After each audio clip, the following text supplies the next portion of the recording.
So, you know, I'm a product of a woman's prayer. And let me share with you a few things. I had said them at different times.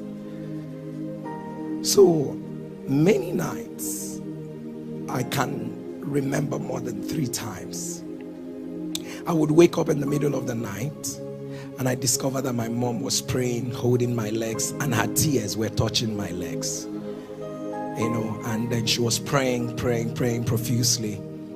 And then it concerned me a little bit, because if I woke up and I saw my mom was crying and holding my legs and her tears were touching my legs, sleep would just leave my eyes. And I kept wondering, why is she crying? Is it anything? Is there so? One day we were coming back from a Wednesday midweek service. So when I asked her, I said, why are you always crying in the middle of the night praying for me? My dear mother said to me, what God has revealed to her about me, that she doesn't have the capacity. The word is not capacity. She said, I don't know how to do it. So when I hold you and pray for you, I'm just asking you, him, to help me make you who he wants you to be, because I cannot do it. And every time,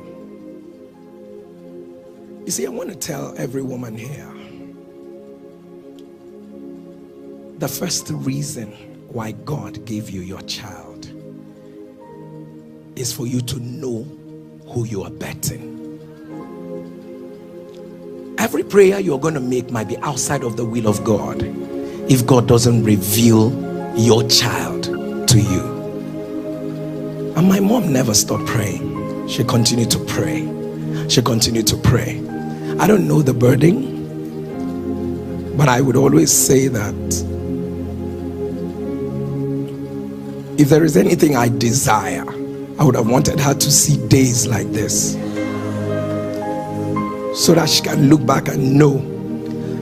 It's true that a woman you can pray your children into destiny. It is true. There is no prayer said over, no matter how stubborn a child is right now, no matter how much they look like they are not fitting into destiny, there's no prayer said over a child that is a waste. God does not stop prayers. He answers them.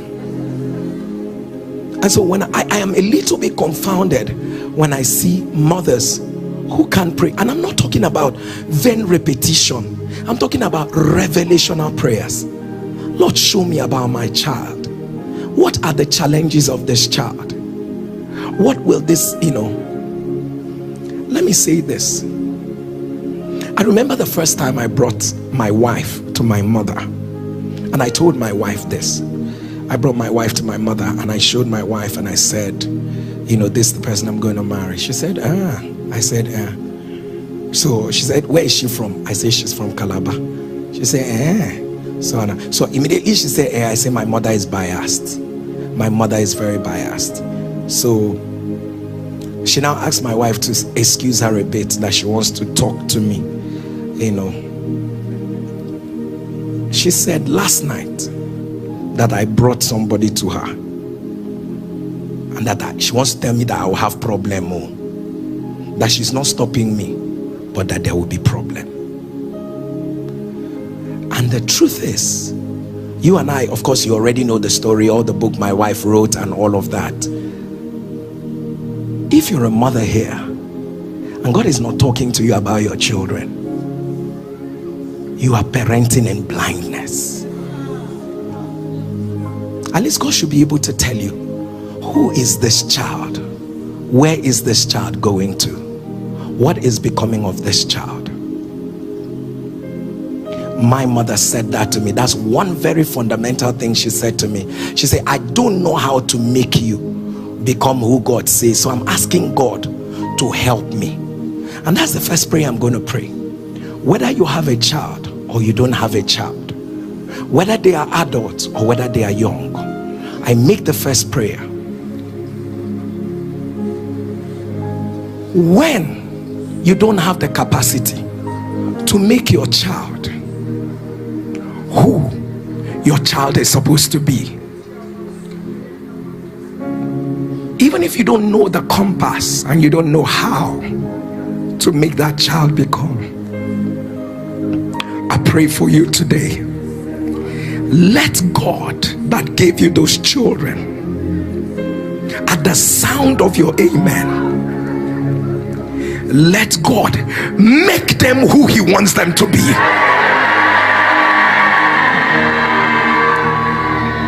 Your weaknesses will not speak against your children. Your failures will not speak against your children. Today I pray for your own children. Any child currently going through any attack, I pray today, let those attacks be broken right now. I say, let them be broken right now. Let them be broken right now. Let them be broken right now. Let them be broken right now. Let your amen thunder louder. Take your seat.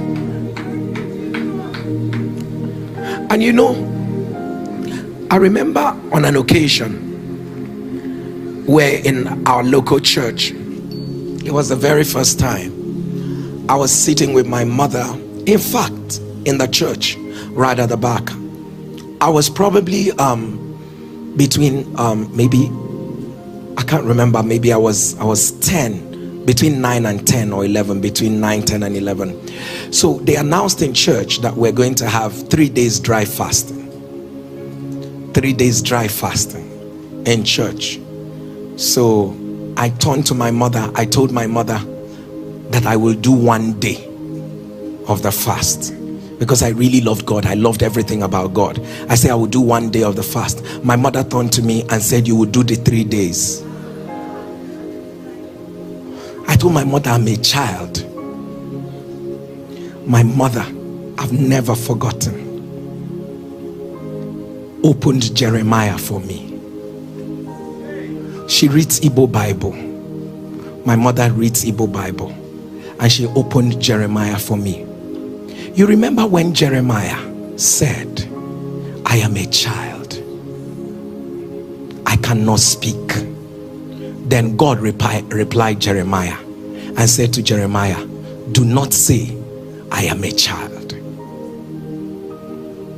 Church, you cannot believe that this is how my mother and I went through a journey of 3 days dry fasting.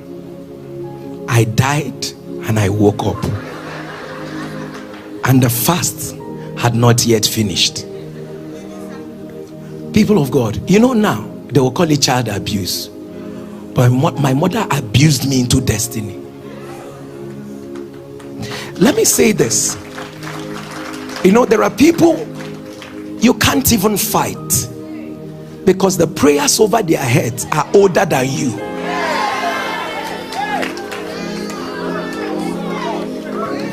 You can't even trifle with them. So there are things that are going to be happening in the lives of your children, and it will not be because the children you see, what is even working for you? This guy is not disciplined, this guy does not have sense, this guy, but whatever he touches works. Somebody is praying for them. Listen, I want to tell everyone, especially those of us who have children who are still coming up and you have control over, don't shy away from introducing them to spiritual discipline. Don't shy away from introducing them to spiritual. When your child, if your child has reached 6 years, your child can do fasting. He can do 6 to 12. He does not kill anybody. He can do 6 to 12, 6 to 10. But shall let him know that you cannot wake up in the morning today and eat. My mother introduced me to spiritual discipline in line with my destiny, not in accordance with my age. This is why God has to speak to you about every child, because you know what to apply to the child based on who that child is. Always, I've never forgotten this.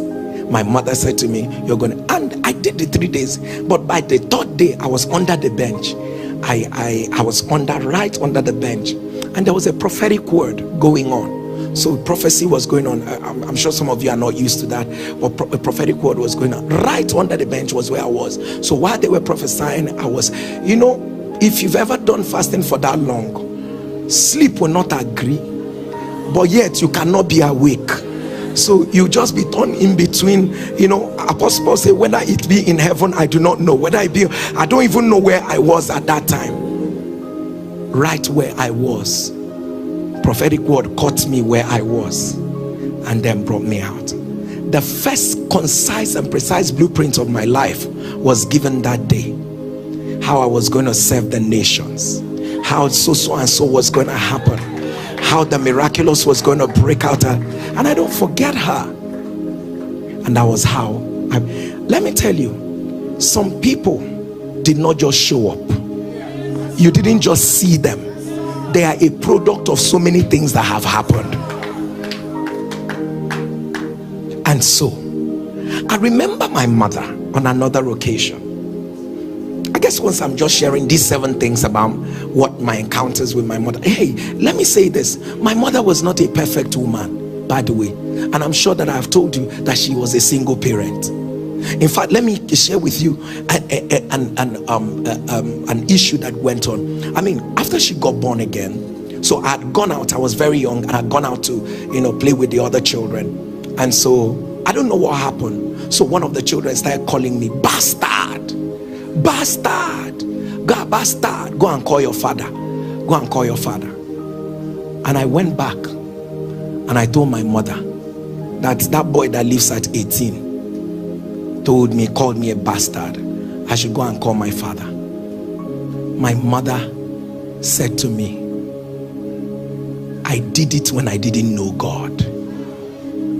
He said, but I know God now. He said, what they called you is what they think of you, but what he called you is not who you are. My mother said to me, from today, God is your father. Listen to what my mother said. My mother said to me that his own father cannot give him everything he wants, because his own father does not have everything. He says, but your own father has everything and can give you everything. From that day till today, I don't even care who is who or who is not who. And I want to use this to encourage every single parent here. Never feel I can't raise a great child. Never feel that my children cannot turn out right. Look at Pastor Jerry.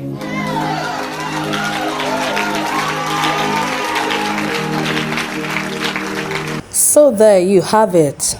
The powerful wisdom and training Jerry Eze received from his own mother, from the discipline instilled in him as a child to the spiritual training that shaped his character, and finally, the counsel he received before marriage.